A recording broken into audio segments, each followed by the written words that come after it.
जय श्री राम मेरे प्यारे बहन भाइयों। मैं आ गई आपके सामने सुंदरकांड का पाठ लेके, जिसमें कि बहुत छोटा छोटा करके मैं आप सबको अर्थ सहित बता रही हूँ, समझा रही हूँ। सुना अर्थ एक एक सबका बता रही हूँ। एक दोहे के बीच की चौपाइयाँ सिर्फ, पूरा तो बहुत बड़ा हो जाता है। किसी के पास टाइम है नहीं है, नहीं सुन पाते हैं। तो थोड़ा थोड़ा करके हम काम करते चलते फिरते ही सुन लेते, किचन में रख लेते हैं और बस सुन लेते हैं। लंबे पूरा 1 घंटे के लिए तो बहुत टाइम हो जाता है, नहीं तो थोड़ा थोड़ा करके आप सबको मैं सुना रही हूँ। 26 भाग डल चुके हैं, 27वां भाग अब। जय सिया राम। सावन का महीना चल रहा है। शिव जी पर 1 लोटा जल जरूर चढ़ाइए।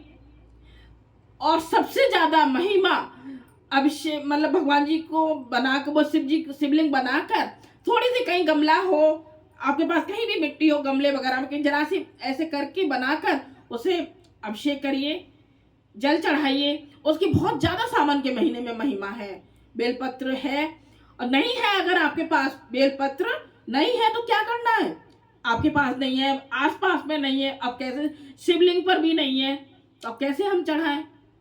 तो 3 उंगलियां लीजिए, 3 उंगलियों को शिवलिंग पर स्पर्श करा दीजिए, छिला दीजिए और बस शिवलिंग शंकर भोले बाबा से बोल दीजिए, ये मेरे पास तो बेलपत्र है नहीं, क्या करूं भोले बाबा, मैं अपनी 3 उंगलियां आपको स्पर्श करा रही हूं, ये मेरे बेलपत्र स्वीकार कीजिए। तो इस तरीके से हम बेलपत्र चढ़ा सकते हैं। अगर हमारे पास नहीं है, आसपास में नहीं है, या फिर शिवलिंग पे, जैसे शिवलिंग पे होते थे ना, धो के चढ़ा सकते हैं, और तो वहां पे भी नहीं है, तो हम क्या करना है, 3 उंगली लेंगे, 3 उंगलियों को शंकर भोले बाबा पे स्पर्श करा देंगे और उनसे विनती कर लेंगे।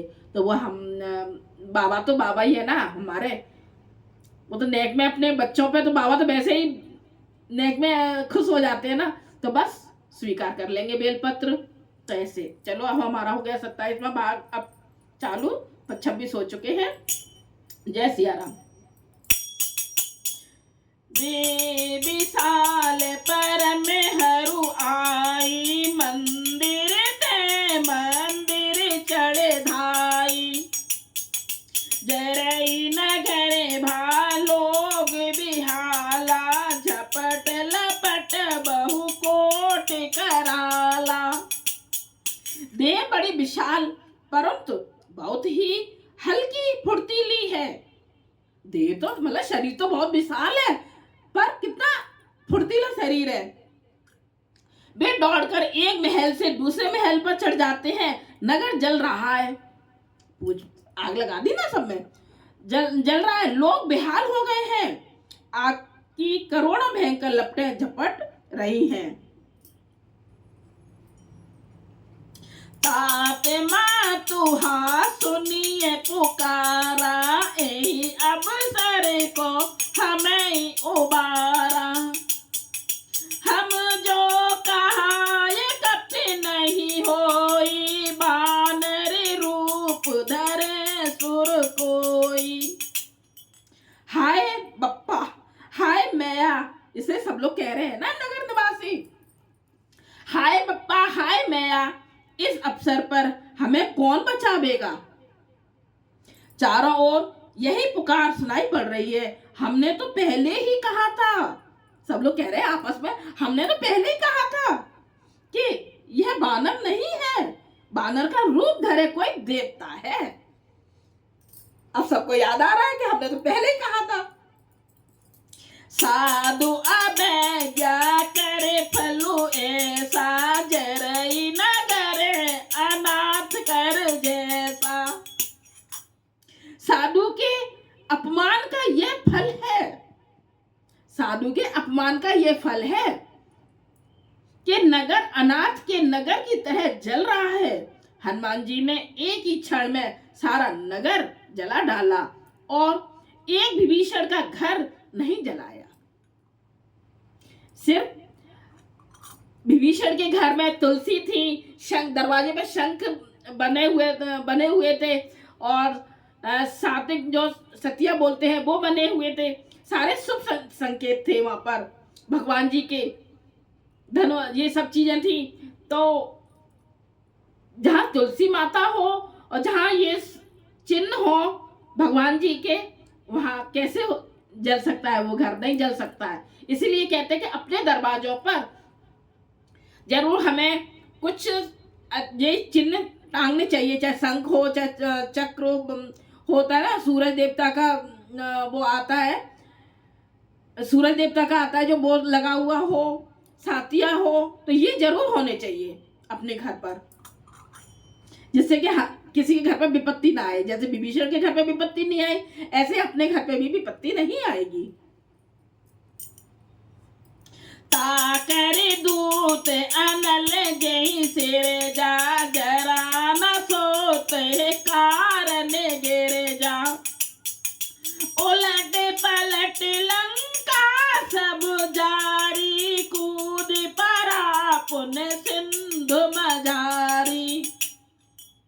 शिव जी कहते हैं माँ से, पार्वती माँ से शिव जी कहते हैं, हे पार्वती, जिन्होंने अग्नि को बनाया हनुमान जी उन्हीं के दूत हैं। किसके दूत हैं? श्री राम जी के। तो शंकर जी पार्वती माँ से बोल रहे हैं, जिसने अग्नि को बनाया उन्हीं के दूत हैं, इसी कारण वे अग्नि से नहीं जले। हनुमान जी ने उलट पलट कर एक ओर से दूसरी ओर तक सारी लंका जला दी, फिर भी वे समुद्र में कूद पड़े। मतलब ने सबको पूरी लंका जला दी और उनके इतनी सी आंच भी नहीं आई और जाकर समुद्र में कूद पड़े। पूछे भुजाई खोई श्रम, धर लग रूप बहोर। जनक सुता के आगे, थान भयो कर जोर। पूंछ बुझाकर थकावट दूर करके और फिर छोटा सा रूप धारण कर हनुमान जी जानकी जी के सामने हाथ जोड़कर जा खड़े हुए। छोटा रूप धरकर अपनी थकावट समुद्र में गिर के कूदे और थकावट दूर हुई और जानकी जी सीता जी माँ के सामने हाथ जोड़कर खड़े हो गए। ये रहा हमारा 26वां 27वां भाग आगे का। जय श्री राम। अगर आपको अच्छा लगे जरूर लाइक कीजिएगा, कमेंट्स कीजिएगा, शेयर कीजिएगा, सब्सक्राइब कीजिएगा। जितना मन हम अपने ग्रंथों में लगाएंगे, श्री रामचरितमानस में, भागवत में, कथाओं में, उतना भगवान हमारे ऊपर कृपा करेंगे। मैं तो बस यही चाहती हूँ, भगवान से विनती करती हूँ, मेरे ऊपर कृपा की है, भगवान सबके ऊपर कृपा करे। जय श्री राम सबको, मेरी तरफ से सबको जय श्री राम।